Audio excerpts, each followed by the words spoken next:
Alright folks, welcome to another beer review. Nearly dropped me can then. No, that's not a euphemism. So today we're going over to Brass Castle Brewery and we're having a look at the Fruit Loop, and this is the Chinook and Grapefruit edition. So I think this is a rotational pale ale that they do, because I picked this up from the Drink Valley and I noticed there was a different version of this. So I've not had anything from Brass Castle for, can't even remember, to be honest. But I saw it's got Chinook hops and it's got grapefruit in, so I thought, sounds good to me. So 4.8% ABV, of course, Brass Castle out of Melton. Lovely stuff. I like that sort of psychedelic part of the label. And there's the Brass Castle logo, which I've always liked because if you turn it upside down, it still says Brass Castle.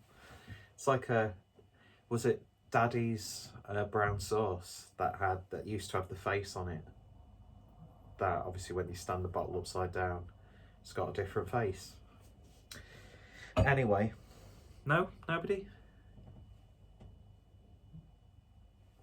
Oh well. So without any further ado, let's get this open and see what we get.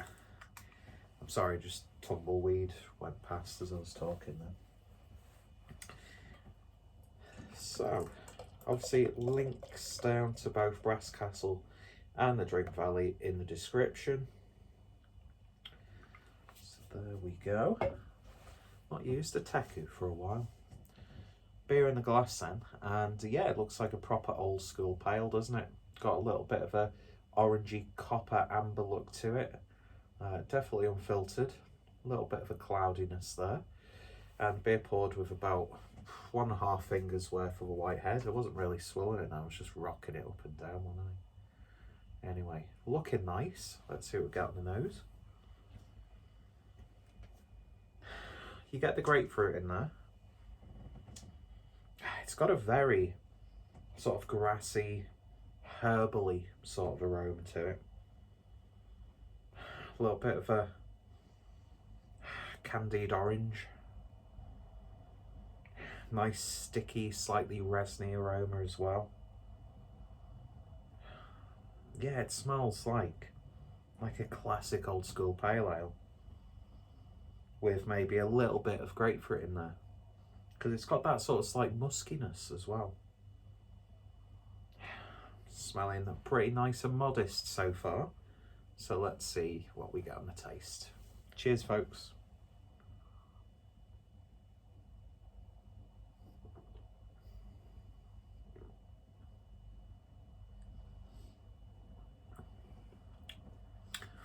It's interesting. It's got a slight tart funkiness to it. Soft mouthfeel with a medium sort of body. It's quite bold for a pale ale.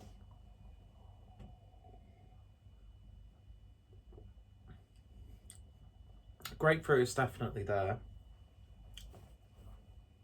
but it's got sort of like a dried grapefruit, like a dehydrated grapefruit aroma, like really concentrated sort of. I don't know. It's got an earthiness to it. It's a bit resiny.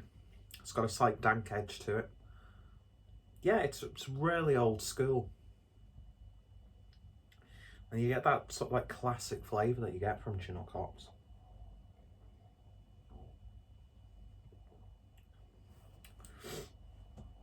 One thing I would say it might be lacking is maybe a little bit of vibrancy from that grapefruit.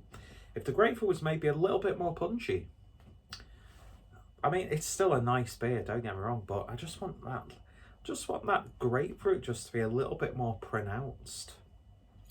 But it does come through nicely on the back end as well, with a really nice resting bitterness. Yeah, it's just a really easy drinking, simple pale ale. And a nice little throwback to the times before everything was like a luminous yellow and, you know, looking like yogurt in a glass. I miss doing that as well, where it gets a little bit more cloudy when you put the rest of the beer in, because most IPAs and pales now, as soon as you pour it in, it's just like a solid block of colour. But yeah, I really like this. It's got like a slight rye bread character to it. There's like a little subtle dusting of spiciness there, like pepperiness. But yeah, it's a nice change of pace, and they've done a really good job at that. It's one of those sort of, you pick up a few cans of it to just enjoy and sit back. So yeah, not too bad at all. So that was the Fruit Loop from Brass Castle, the Chinook and Grapefruit version. Lovely stuff indeed. I'd happily give that a 7.5 out of 10. And I'd be interested to not only try more beers from Brass Castle, but to try some other entries into this series that they do. Yeah, I like that. I like the bitterness on the back end. So if you've tried this, then let me know your thoughts, opinions down below. What's some of your favourite Brass Castle beers? Any recommendations? Always appreciated. The brewery will be in the description, as well as the potential web shop. And also go check out the Drink Valley as well if you're in the UK. Nationwide delivery, blah, blah, blah, blah, blah. I'm not being paid or sponsored to do this. I just like to promote people who do a good job. And it's a good job all round. 7.5 out of 10. Anyway, cheers for watching, folks. And I shall hopefully see you all later. Toodles.